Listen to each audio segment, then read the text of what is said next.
എനിക്കെൻ്റെ ജീവിതത്തിൽ ഏറ്റവും പേടിയുള്ള കാര്യം എന്താണെന്നറിയോ? എക്സാം. വൈ, വാട്ട്, ഹൗ അതൊക്കെ വേറെ ക്വസ്റ്റ്യൻ. എക്സാം എനിക്ക് ഭയങ്കര പേടിയാണ്. ഞാനിതിനകത്ത് എന്ത് ചെയ്യുന്നതെന്നറിയോ? ഈ എക്സാമിൻ്റെ ഡേറ്റ് വരുന്ന സമയമുണ്ടല്ലോ, അതായത് അവർ അനൗൺസ് ചെയ്യും എക്സാം ഇത് വരുന്നുണ്ട് മൺഡേ ടു നെക്സ്റ്റ് മൺഡേ വരെയാണെന്ന് അവർ അനൗൺസ് ചെയ്യും. ഈ അനൗൺസ് ചെയ്യുന്ന ടൈം മുതൽ ഞാൻ പാനിക്കാവാൻ തുടങ്ങും. I feel stressed, I feel anxious, I feel depressed, everything. എല്ലാം മോശമായി, ലൈക്ക് എല്ലാം തകർന്നു പോയി. ഇത്രയും ബാഡായിട്ടുള്ള തോട്ട്സിലേക്ക് ഞാൻ പോകും. എന്നിട്ട് ഒരു തിരിച്ചുവരവുണ്ട്. വേറൊന്നുമല്ല, I start to do something. Like I take a video and upload it on YouTube. I do makeup and take some pictures and post it on Instagram. And then I start to write things, poetry, stories, everything. And then somehow I start reading books, after a very long time. ചിലപ്പോൾ ഞാൻ ഇത്രയും നാളത്തെ എഴുതിയ എൻ്റെ പോയംസും എൻ്റെ സ്റ്റോറീസും ഇതെല്ലാം കൂടി ഇങ്ങനെ കണ്ടുപിടിച്ച് കൊണ്ടുവന്ന് എടുത്ത് എല്ലാം ടൈപ്പ് ചെയ്തിട്ട്, ഞാൻ ചെയ്തിട്ടുള്ള കാര്യം ഞാൻ പറയണേ, എല്ലാം ടൈപ്പ് ചെയ്തിട്ട് okay I decide a huge thing that I'm going to publish my book. ഇങ്ങനെ വല്ലാത്ത തീരുമാനങ്ങളിലേക്കും ഇങ്ങനെ വല്ലാത്ത ചെയ്ത്തുകളിലേക്കൊക്കെ ഞാൻ പോകും.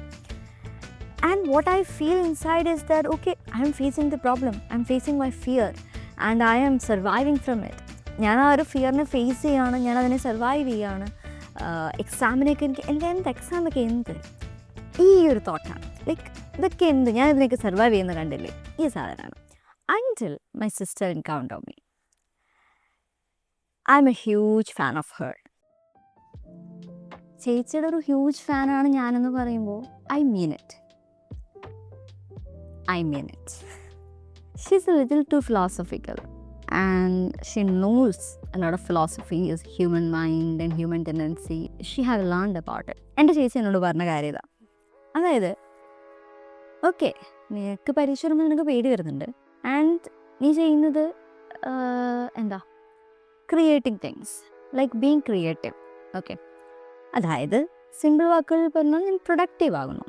പക്ഷേ ചേച്ചി പറഞ്ഞൊരു പോയിൻ്റ് ഇതാണ്, ഒരു ഫിയർ അല്ലെങ്കിൽ ഒരു ക്രൈസിസ് വരുമ്പോൾ നമ്മൾ പ്രൊഡക്റ്റീവ് ആകാനാണ് ശ്രമിക്കുന്നതെങ്കിൽ that's not facing the crisis. ഞാൻ ചെയ്യുന്നത് അങ്ങനൊരു ഫിയർ അല്ലെങ്കിൽ അങ്ങനെ ഒരു പ്രോബ്ലം, ഒരു ക്രൈസിസ് വരുമ്പോൾ ഞാൻ ചെയ്യുന്നതെന്ന് പറഞ്ഞാൽ മറ്റുള്ള കാര്യങ്ങളിലേക്ക് തിരിയാണ് ചെയ്യുന്നത്. I become creative, I become productive. Is it actually phasing the problem? So what I am trying to say is, being a productive person doesn't make you a better one. എങ്ങനെയാണ് നമ്മൾ better ആവാൻ പറ്റുന്നത്? We have to identify the problem, the crisis that it's inside us, and we have to identify what is a feeling that is inside us. അതായത് ഇപ്പോൾ ഒരു crisis അല്ലെങ്കിൽ ഒരു പേടി വരുന്ന സമയത്ത് ആ പേടിയെപ്പറ്റി എനിക്ക് എന്താണ് ഫീൽ ചെയ്യുന്നതെന്ന് ഞാൻ മനസ്സിലാക്കണം. എൻ്റെ ഉള്ളിൽ എന്ത് ഫീലിംഗ് ആണ് വരുന്നതെന്ന് ഞാൻ മനസ്സിലാക്കണം. അതിനെ എങ്ങനെ ഫേസ് ചെയ്യാമെന്ന് ഞാൻ മനസ്സിലാക്കണം. അതിനെങ്ങനെ റാഷണലൈസ് ചെയ്യാമെന്ന് ഞാൻ മനസ്സിലാക്കണം. അപ്പോൾ വരുന്ന തോട്ട്സ്, ഇപ്പോൾ ഞാൻ പറഞ്ഞു ഡിപ്രസീവ് ആവും, ആങ്ഷ്യസ് ആവും, സ്ട്രെസ്ഡ് ആവും, അതിനൊക്കെ ഒരു കാരണങ്ങളുണ്ടാവുമല്ലോ.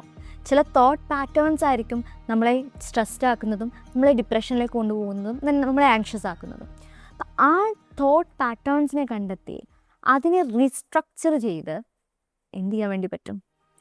ആ പ്രോബ്ലത്തെ നമുക്ക് ഫേസ് ചെയ്ത് സോൾവ് ചെയ്യാൻ പറ്റും. So what am I doing instead?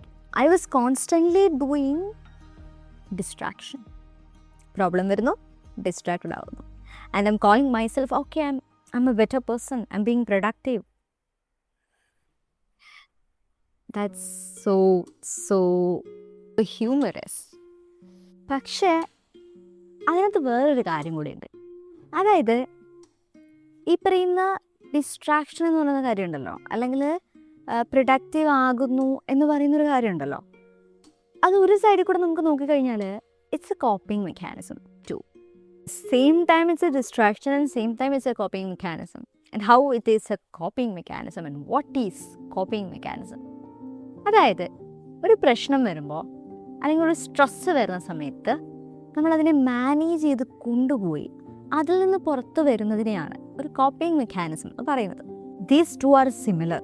Distraction and coping mechanism. ഈ ഡിസ്ട്രാക്ഷൻ ഈ സ്ട്രെസ്ഫുൾ സിറ്റുവേഷൻസിൽ നമ്മൾ ഡിസ്ട്രാക്റ്റഡ് ആവുക എന്ന് പറയുന്നതും സ്ട്രെസ്ഫുൾ സിറ്റുവേഷനിൽ നമ്മൾ കോപ്പിംഗ് ചെയ്യുന്നതെന്ന് പറയുന്നതും ഏകദേശം സിമിലർ ആണെന്നാണ് എനിക്ക് തോന്നിയിട്ടുള്ളത്. അപ്പോൾ നിങ്ങൾക്ക് അതിനെപ്പറ്റിയുള്ള അഭിപ്രായങ്ങൾ ഉണ്ടാവുമല്ലോ. ഇപ്പോൾ ഞാൻ പറഞ്ഞ കുറേ കാര്യങ്ങളുണ്ട്. പ്രൊഡക്ടിവിറ്റീനെ പറ്റി ഞാൻ പറഞ്ഞു, being A productive person doesn't make you A better one എന്ന് ഞാൻ പറഞ്ഞു. അപ്പോൾ ഇങ്ങനെ കുറച്ച് സ്റ്റേറ്റ്മെൻറ്റ്സ് ഞാനിവിടെ പറയുകയുണ്ടായി. ഇതൊന്നും 100% ശരിയാണെന്ന് ഞാൻ വിശ്വസിക്കുന്നില്ല.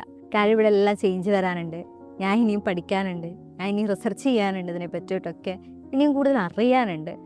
അപ്പോൾ ഈ അറിവൊക്കെ നിങ്ങളിൽ നിന്നും കൂടി ആയിക്കോട്ടെ. അപ്പോൾ comment your thoughts, comment your opinions, like, share, subscribe and everything. Signing off, Purnima. Bye-bye.